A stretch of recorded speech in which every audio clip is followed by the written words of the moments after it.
Dark clouds rolled over the Aegean sky, and thunder cracked across the heavens.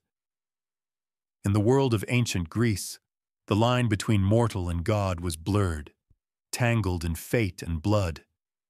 This is where our tale begins, not with a sword, but with a prophecy. King Acrisius of Argos stood tall in his marble palace, but fear gnawed at him. He had no son, no heir to carry on his name, and desperation clung to his aging frame. He sought counsel from the oracle of Delphi, her breath thick with incense, her eyes vacant as she channeled the will of the gods. "You shall have no son," she intoned, "but your daughter shall bear one, who will be your doom." Horrified, Acrisius returned to Argos and locked his only daughter, Danae, in a chamber of bronze. It was buried beneath the earth, open only to the sky, guarded by spearmen who knew not why they stood vigil. But what man can imprison the will of Olympus?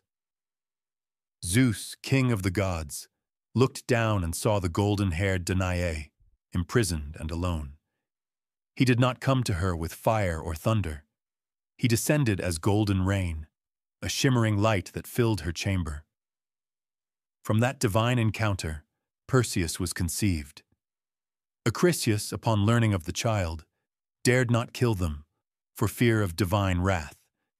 Instead, he placed Danae and her infant son into a wooden chest and cast them into the sea, trusting Poseidon to do what he dared not.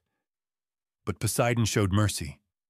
The sea carried the chest to the island of Seriphos, where kind-hearted Dictys, a fisherman, pulled them from the waves. Danae raised Perseus in peace, under Dictys's roof. But peace, in stories such as these, never lasts. Years passed. Perseus grew into a tall, strong youth, quick of wit, fierce in loyalty. But Seriphos had a king, Polydectes, brother to Dictys, a man full of envy and desire. He lusted for Danae, but Perseus stood in his way.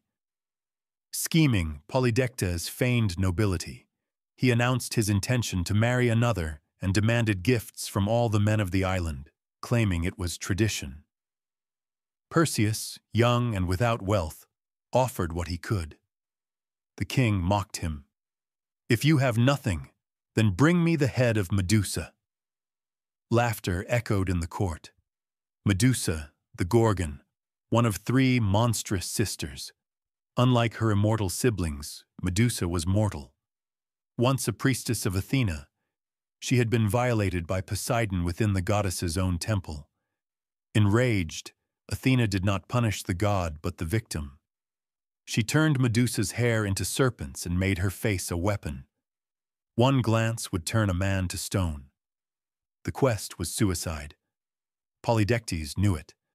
But Perseus, stung by pride and protectiveness for his mother, accepted. Alone, confused and uncertain, Perseus wandered to a quiet glade where he fell to his knees beneath the stars. There divine footsteps approached. Athena, tall and armored, her gaze sharp as a blade. Hermes, wing-footed and cunning, smiling beneath his traveler's cap. They had watched him. They offered aid. Hermes gave him a blade of adamantine, sharp enough to cleave through scales and stone. Athena gave him a polished bronze shield, bright as a mirror. They guided him to the Grey Sisters, 3 ancient, withered beings who shared one eye among them. Perseus stole their eye mid-sentence and bartered its return for answers. The Grey revealed what he needed: winged sandals to fly, a helm of darkness from Hades to vanish, a satchel from the Hesperides to carry the head. With cunning and swiftness, Perseus acquired the items, and with divine blessing, he set out toward the ends of the earth, to the lair of the Gorgons. The landscape changed.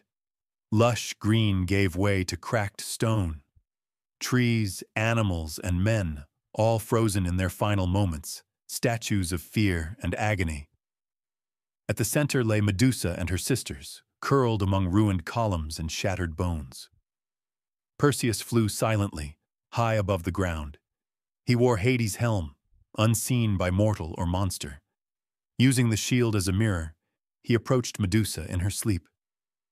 She was beautiful still, in a tragic way. Her face twisted by the curse, her snakes softly hissing as they slumbered. He raised the blade. One strike. The sword sliced cleanly.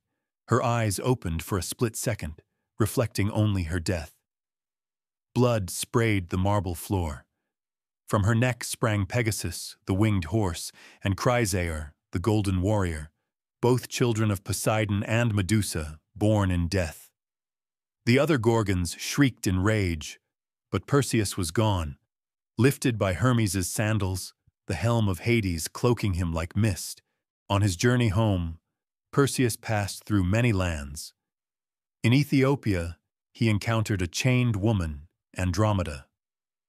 Her mother, Queen Cassiopeia, had boasted that her daughter was more beautiful than the sea nymphs. In vengeance, Poseidon sent a sea monster to ravage the land. Andromeda, sacrificed to calm the waves, waited for death. Perseus descended like a comet. As the beast rose from the ocean, he unveiled Medusa's head. The creature turned to stone mid-roar, collapsing into the surf. He freed Andromeda and took her as his bride. When Perseus returned to Seriphos, he found his mother cowering from Polydectes' abuse. Enraged, he stormed into the palace. The courtiers jeered. The king smiled smugly. Perseus lifted the satchel. "You wanted her head?" he said. He drew out the head of Medusa.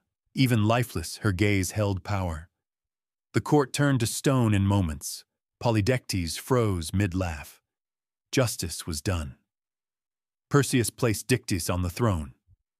Later, he returned the divine gifts and gave Medusa's head to Athena, who placed it upon her shield, the Aegis. But fate had one more twist. In Larissa, during funeral games held in honor of a king, Perseus threw a discus. The wind carried it into the crowd. It struck an old man. That man was Acrisius, his grandfather. Despite every effort, the prophecy had come true. Perseus became a great king, founding cities and fathering heroes. But Medusa's story lingered in whispers. Was she truly a monster? Or was she a priestess, betrayed by gods and punished for their crime? A victim turned into a weapon, a woman who could kill with a glance, but who never asked to bear such power. In the end, myth is not always truth. Sometimes it is warning. The monsters we fear are often those we have made.